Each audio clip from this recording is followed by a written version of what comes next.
What's up everybody, in this video I'm going to replace the bearings of my rear wheel. While I was greasing up my chain, I was rotating my rear wheel, and I noticed that it was very difficult to rotate the rear wheel. So I came to the conclusion that my bearings were very old and worn. Before we go on, I want to thank all the new subscribers because we are at 545 now. I really appreciate that you guys are supporting the channel. And if you want to support me in another way, you can always look at my brand DemDonuts. I have several designs of grip donuts and other products like caps, beanies for in the winter that's coming now. Also some warm hoodies. So yeah, make sure to check that out if you want to support me like that. And I will put all the links to the products in the description of this video. Now let's dive into the content and make sure to send the like button to the moon. Jeremy Seawer second, won the Grand Prix. Romain Febvre across the line. So usually there are two ways that you can notice when your bearings are going bad, and that is when there is some amount of play on them. So you can move your wheel from one side to the other side and you feel a little clicking sound because yeah, you can move from one side to the other and there shouldn't be any play on there. And also there doesn't have to be play on there for the bearings to be bad. Because they can get corroded as well. So if you ride in a lot of bad conditions, so with a lot of water, or after cleaning your bike a lot of times, sometimes you get some water into your bearings, and that will make them corrode and get rusty. And that way you can't rotate your wheel easily anymore. So that means that you need to replace your bearings, and that's what we're going to do in this video. So to be able to replace the bearings of the rear wheel, we first need to take the rear wheel out. So yeah, that's the first thing we're going to do now.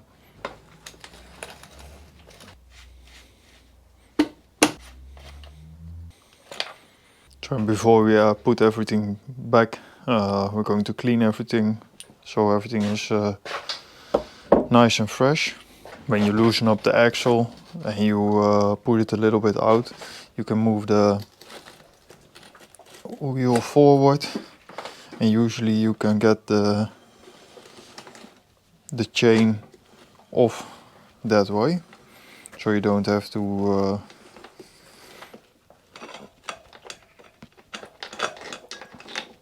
and then you don't have to unlock your chain, so that makes it a little bit easier and faster. You need to watch out that your bike is not tilting to the front when you get your rear wheel out. So we're going to put the front wheel on the ground first. And then we can take it out like this. So first we're going to take those spacers out. There's one on both sides to clamp in the wheel when you put it in the swing arm. So then we're going to get the seals out, and then we can take a look how we get the bearings out. So I'm just take a screwdriver and try to force it out with gentle taps, like that. And we're going to replace those as well, because the rubber gets a little bit hard over time, and it widens a little bit, and that way the water gets easily in. And especially if you point your pressure washer on there, yeah, that's really bad for the bearings. So I always keep in mind when I'm cleaning the bike that I don't point the pressure washer directly on these seals. So yeah, that's something you need to keep in mind as well. But yeah, when we put new bearings in, we will replace the seals as well, so everything is nice and tight again, and we can ride with it for a long time again. So I will get the excess of the grease out of there.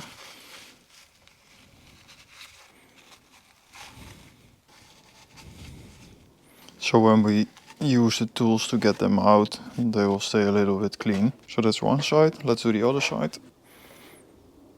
Here you can see a little bit of rust. So possible that this side is worse than the other side. The second seal. Now you can see it's quite hard and rusty, and there is water in there. I hope you can see it. So this was the biggest problem, I think. Let's get the excess out as well.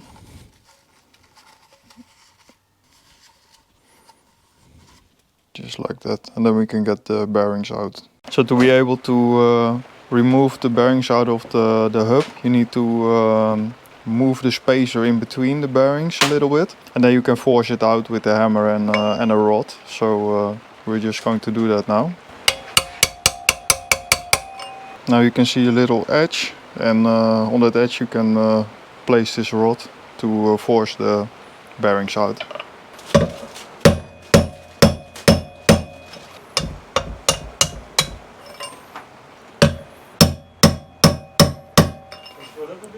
You need to push the spacer back and forward to create some room, and then you can force the bearings out by hitting it from different sides.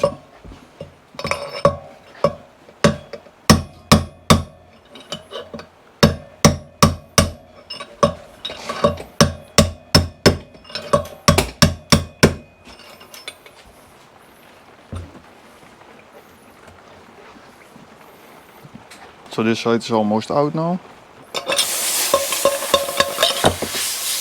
Just like that. Now we can take the spacer out. You can see it's completely wet, so that's a bad sign. And on the sprocket side of the hub there are two bearings. So now it's easier to get the two out because the spacer is out of the way.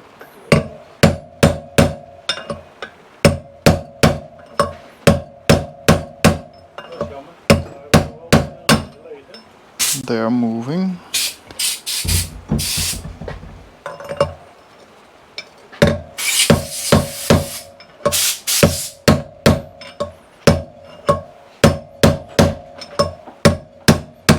So now they're almost out, so we're going to elevate the wheel a little bit so the bearings can fall out.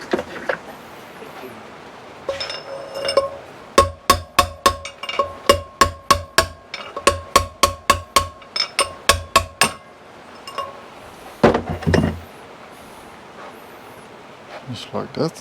So now everything is out, and we're going to clean it, and we're going to get new bearings. So now that we have the bearings out, we can take it to the dealer and see which ones we need. I always like to do that because you know for sure that you have the right parts by taking the old ones.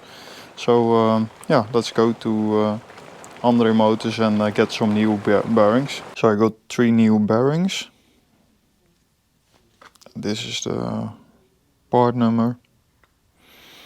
And I cleaned everything already, the inside of the hub, the spacers, and we have new seals. So we're just going to place everything in there. First we're going to start with, some wheels only have 2 bearings, so 1 on each side.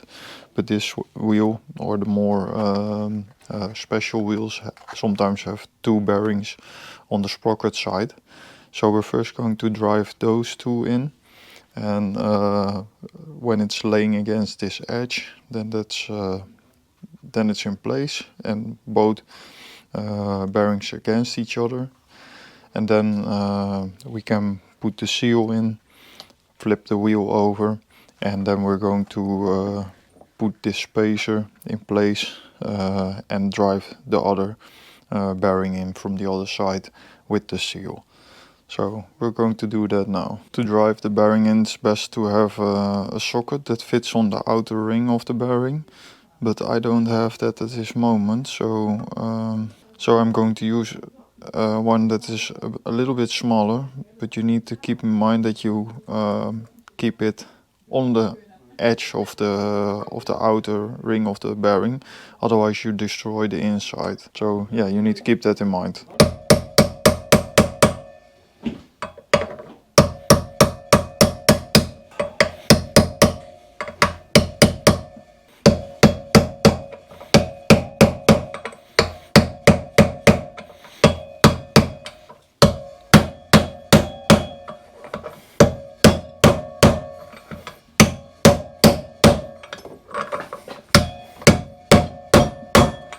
So now we're going to place this spacer in the hub.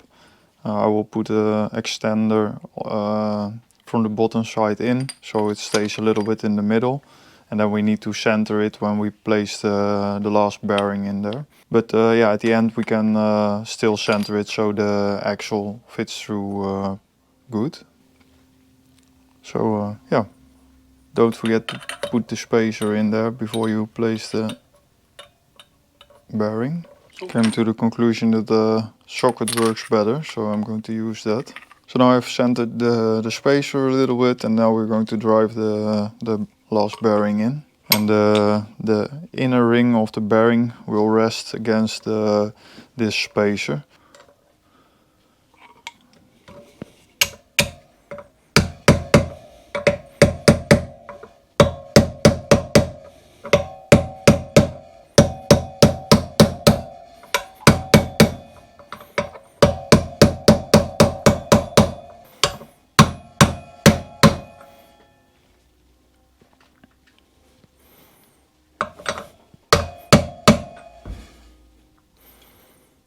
So I forgot to mention, to drive the bearings in, you can always use an old bearing as well for the first part, because when it's underneath the edge of the hub, you will drive the old bearing into the hub, and that's what you don't want. But yeah, for the first part, you can use your old bearing as well. So what I like to do to drive the seals in is use an old bearing, because those are the exact diameter, and then you don't damage the seal. So we're going to drive those in so they are flush with this edge. Yeah, so let's do that now.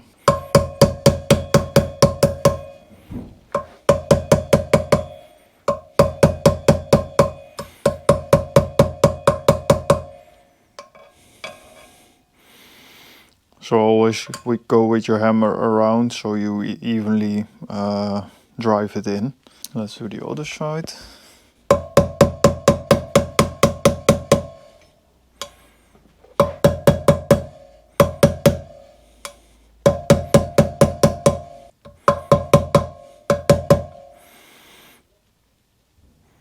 So now it's flush with the edge. Then we're going to fill it up with a little bit of grease, and especially the edges of the seal.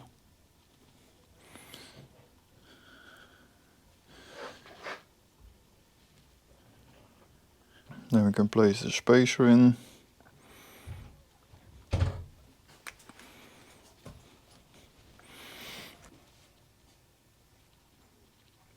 Same on this side.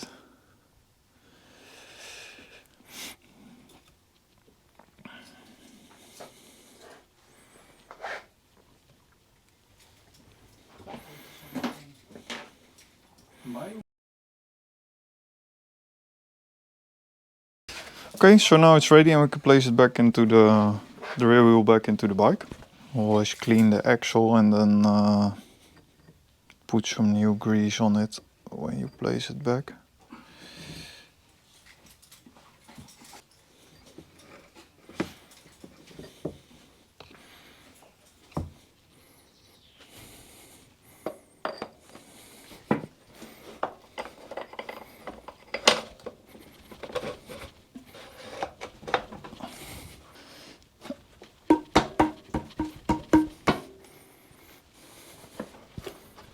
Like that. Then we're going to place the chain back on there, and then we're going to the chain was still tight on so we're just going to put everything back in the same spot and tighten the nut of the axle.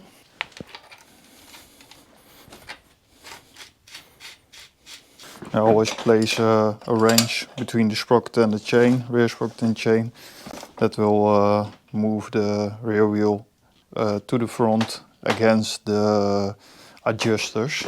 So you can pull it back and then tighten the nut.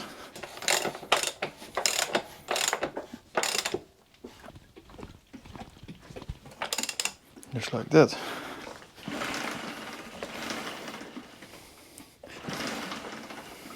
And now it rotates again. So that was all for this video. If you liked it, make sure to give the video a thumbs up. And if you like this type of content, make sure to subscribe to my channel and hit the notification bell so you keep up to date with all my new videos. And as always, see you next time.